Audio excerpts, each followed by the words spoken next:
Donald Trump's new position. You know, he said 48 hours of ultimatum for Iranians. If, you know, you don't open up the Strait of Hormuz, I'm going to attack you. I'm going to hit the power grids in Iran. I'm going to start with the big one. And then we had some sort of response from Iranians saying that if you hit us, we're going to hit back everybody in the region. We're going to hit all these Arab states together with Israel. So what has happened yesterday, it was Iran hitting Dimona for the first time. You know, so close to it. It wasn't at, you know, the attack was not on the nuclear power plant, but it was on a strategic research center, something like that. And then today, Donald Trump came out and said, so the Iranians are talking to us, and they're trying to negotiate with us. Here is what he said, latest comment on the part of Donald Trump. In discussion this morning, let me provide a brief update on Operation Epic Fury, which is a very good name, as it turns out. That was the name. They showed me 20 names. Sir, what name would you like? I didn't like any of them. And then I get toward the end, I said, you got to be kidding. What? Operation Epic Fury. I love that name. And it's very appropriate for what's taken place, if you know, in Iran, because we knocked out their Navy, we knocked out their Air Force, we knocked out their anti-aircraft, we knocked out everything. And we did it with fury, actually. As I announced earlier, based on preliminary conversations between the United States and Iran over the past 2 days, I've directed the Department of War to temporarily postpone planned strikes against major energy and electricity targets in Iran. They have very, very big, new, actually, and very expensive, billions of dollars it costs to build them. One missile, one of our powerful ones, and it comes down to the ground like it was made out of dust. But to determine whether a broader agreement can be reached, we've had very good discussions, very, very good discussions. And you have to understand, I know my whole life has been a negotiation, but with Iran, we've been negotiating for a long time. And this time, they mean business. And it's only because of the great job that our military did is the reason they mean business. They want to settle, and we're going to get it done, I hope. Yeah, here is what he said, Paul. By the way, it was rejected. The Iranian part saying there was no direct and indirect talks between the two parties. And Donald Trump is making something up. I don't know what is happening in his mind. Your understanding, what do you make of it? Well, there are two ways you can read it. One is that he is preparing to declare victory and pull out. He'll say that the Iranians have agreed not to make a nuke, and we've stopped their missile production, and so everything's over, and we're going to remove the sanctions on Iran, and we have victory, and we're going home. And he will then emphasize that removing the sanctions on Iran has lowered the price of energy and oil and natural gas and put the world economy back on a stable basis. That's one way you can read this. And the other is, it's the usual Washington trick. He needs 5 days to get prepared for more attacks. The real problem seems to be with continuing the attack on Iran is that the United States and Israel have run out of missiles. and particularly interceptor missiles, because Dimona is not supposed to be hit.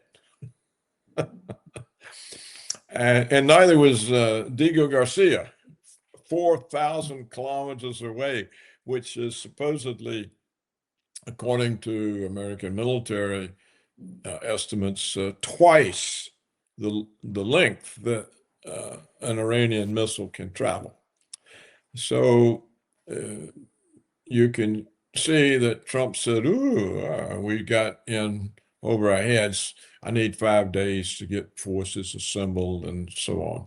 So I don't know which way to read. We'll know in 5 days. It is clear that the Iranians deny there's any talks going on. And therefore, I kind of suspect it's not so much to deceive Iran, because they know there's no talks going on, as it is to create a scenario of American victory and withdrawal. So I don't know what else you can say about it at this point. Clearly, the United States and the Israelis were wrong about the staying power of Iran, and clearly intelligence was wrong about the reach of their missiles and the ability of Iran to penetrate both American and Israeli defenses. So this altered the situation dramatically, and Trump's got to find some way out.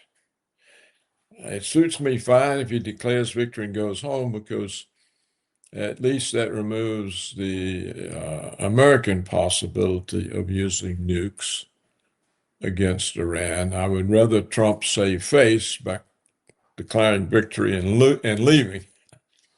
I don't know what Netanyahu will do. Netanyahu is somehow he's hiding. So it's so difficult to find Netanyahu these days, and you have few videos of him. Mostly he's posting on on his account on X.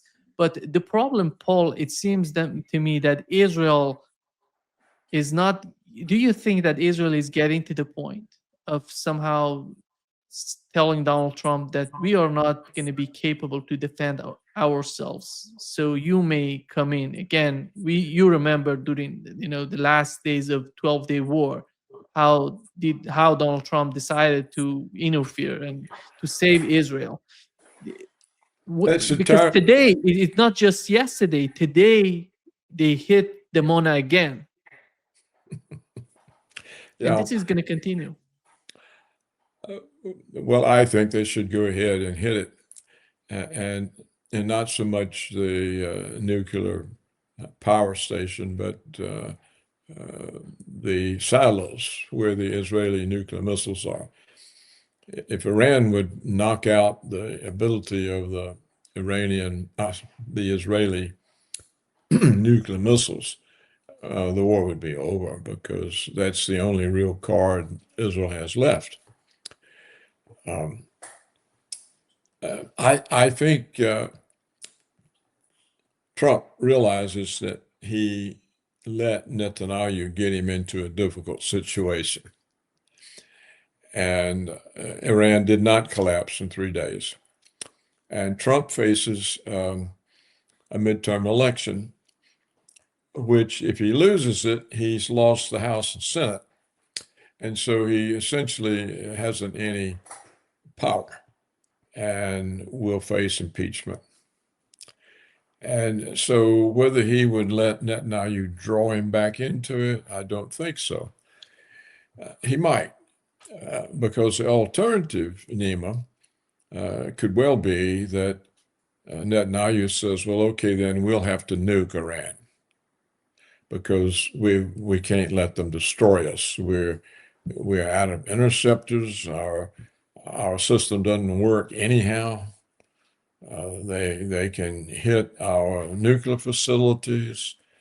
We're defenseless, essentially defenseless, and we're not going to surrender. And so we'll use our nukes if you don't find some way to defeat these people for us. I can see Netanyahu telling Trump that, but at some point, Trump has to choose between himself and Netanyahu. Is he going to save Netanyahu and destroy himself? Or is he going to use the opportunity to get out of it and claim a victory and go do something else and get the whole attention of the American public onto some other issue. I can't say what he'll do for sure, because the Israel lobby in the United States is the most powerful of all lobbies. And he may think that, if he goes against them, he's finished anyhow. So it remains to be seen. I think, and we'll see what he does in 5 days. It could well be there'll be another extension. Talks are going well. We're making progress. We've been hearing this about Ukraine for how long? A year.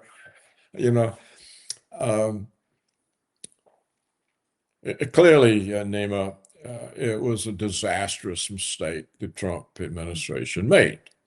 It's disastrous.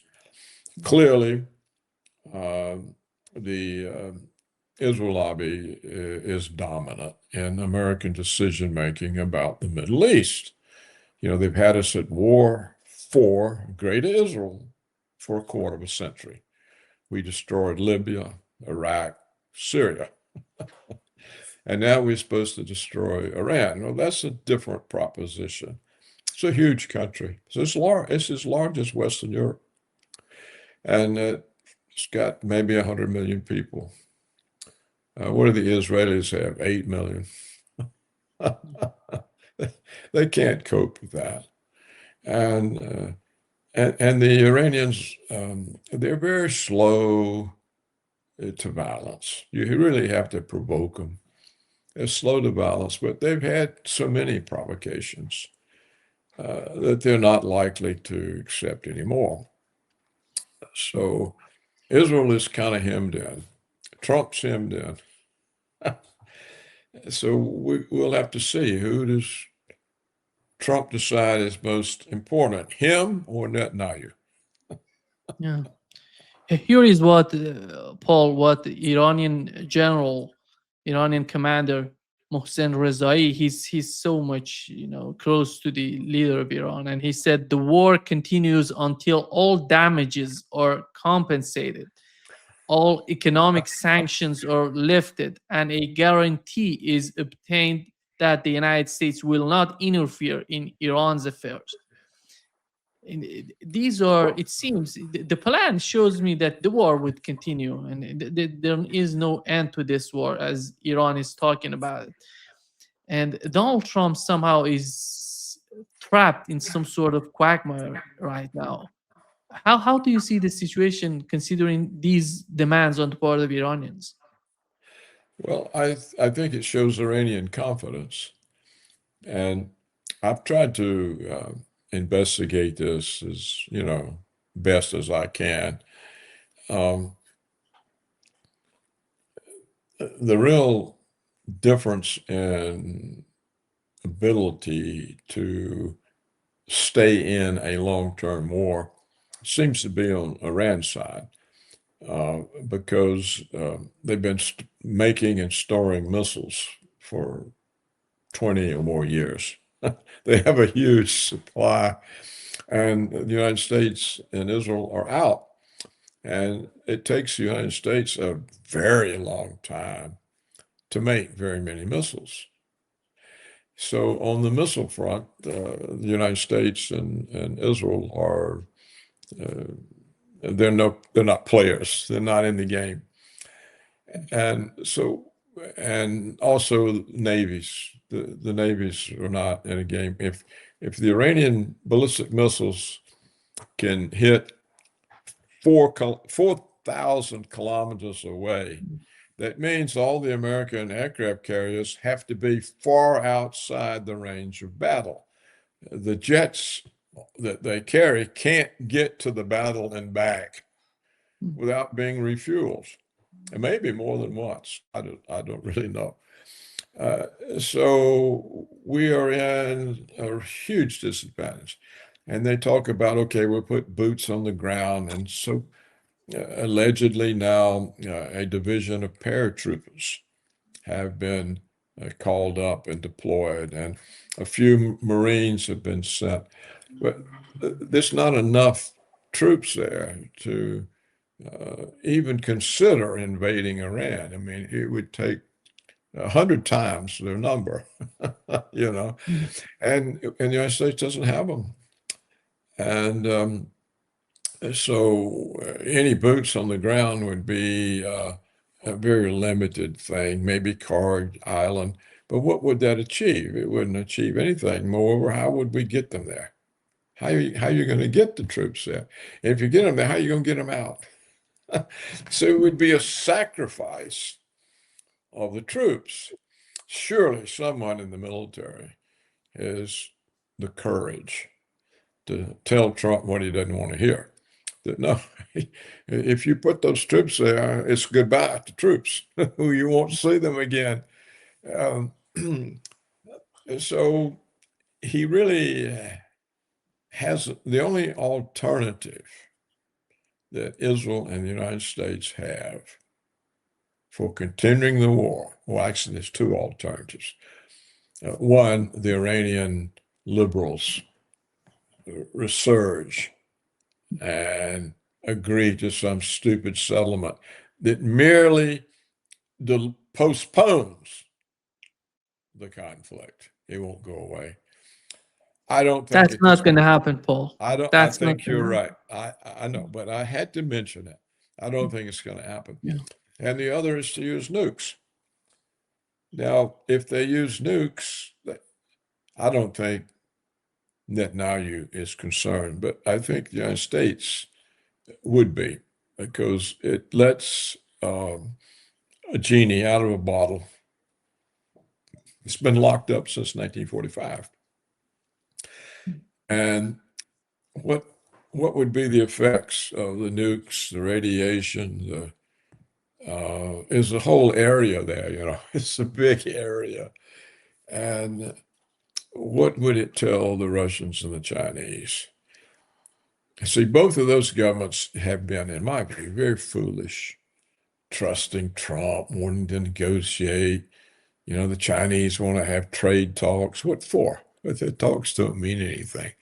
Putin has basically destroyed his credibility, putting up with negotiation after negotiation and they never go anywhere.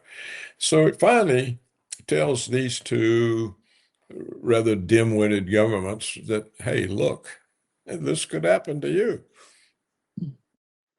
So right now, if I had to bet, I would say that Trump wants to get out. And I think he's trying to signal to the Iranians, I want out, I'm going to declare victory and leave you alone.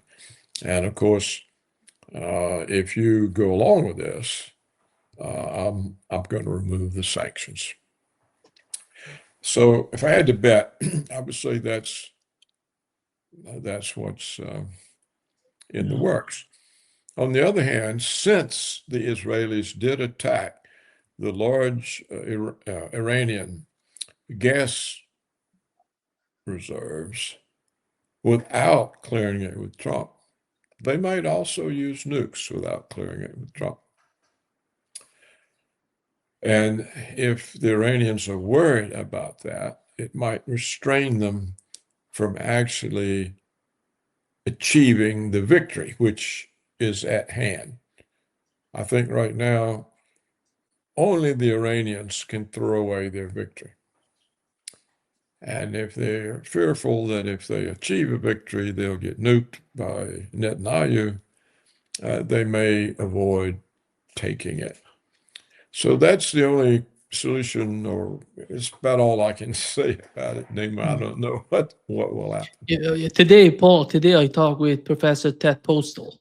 Ted Postel told me that Iran has the ability or has everything to produce at least 11 nukes, rapidly, and it doesn't take that much of time. I don't know what is the decision, what is the main decision on the part of Iranians, but I assume that they're going to consider the ability, this sort of behavior of Netanyahu, because these people are not rational people. They may do that, as you've mentioned, and they consider all these options on the part of Israelis, and that's going to destroy that. That would be the end of Israel if they go that far to use nukes against Iran. That would be the really, the very end of Israel. Well, Nima, let me say that I think Iran doesn't need nukes to destroy Israel. All they have to do is hit the Israeli nuclear power plant, because the radiation from that will destroy Israel. I think by attacking Dimona, but only the research facility, not the actual site, I think this was the message to Netanyahu that we don't need nukes to destroy you. You can't stop our missiles. We just proved it. Because, the Israeli air defenses are really concentrated around Dimona, and they weren't able to block anything. So Iran has told them, your nukes don't mean anything. We don't need nukes. All we got to do is hit that plant, and you're all going to die. And I think, how can Israel survive if it uses nukes? I think the Iranians will hit that plant. They should also hit, and they should already have hit the launch sites of the Israeli nuclear missiles. Whether or not they can destroy them entirely, they can certainly block their ability to function. They can't open if it's all this rubble all over them. And that's an option. That could be if this goes on, that could be the next Iranian response. We've just taken away your nuclear missiles, so you can't get them out of the ground. We've covered them up with rubble. So it looks to me like Netanyahu and Trump have made a huge error, a huge mistake. It looks to me like the American military, Trump's advisors, were too weak to stand up to Netanyahu, because this is Netanyahu's decision, not Trump's. And so we are in a predicament. And the war can't go on because we haven't any means of fighting it. And if we use nukes, there goes Israel, because, as I said, Iran can hit their nuclear reactor and the radiation from that. I mean, I assume from what I've read that there is a nuclear power station there.